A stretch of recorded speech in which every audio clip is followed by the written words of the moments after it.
हे फोडाफोडीचंच राजकारण चाललंय, सत्तेसाठी आणि पैशासाठी चाललंय।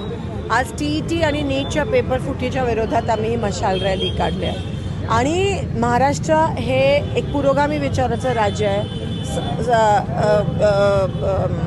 शिक्षणामध्ये अव्वल नंबर असलेलं हे राज्य आहे, पण या शिक्षणाची पूर्ण वाट देवेंद्र फडणवीस आणि त्यांच्या सहकार्यांनी महाराष्ट्राची लावली आहे।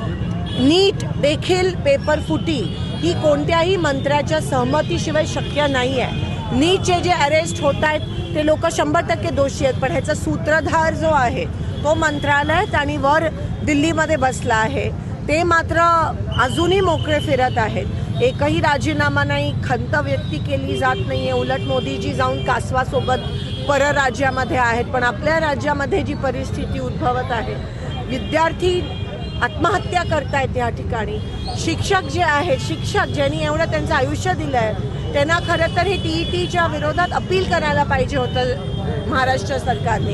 ते न करता त्यांना परीक्षा द्यायला लावली, तो पेपर परीक्षेचा अभ्यास करायला लागला, तो पेपर फोडला आणि आज त्यांना आणि ती परीक्षा रद्द झाली आहे। म्हणजे तुम्ही विचार करू शकता की शिक्षणामध्ये पण आता एवढं राजकारण होत आहे, शिक्षणाची वाट लावली आहे। युवकांच्या आयुष्याशी खेळण्याचं काम हे सरकार करत आहे। लक्ष नाही आहे, फक्त खासदार, आमदार, नगरसेवक कसे फोडायचे, पैशाचा वापर सत्तेसाठी कसा करायचा, ह्या गोष्टीकडेच लक्ष आहे।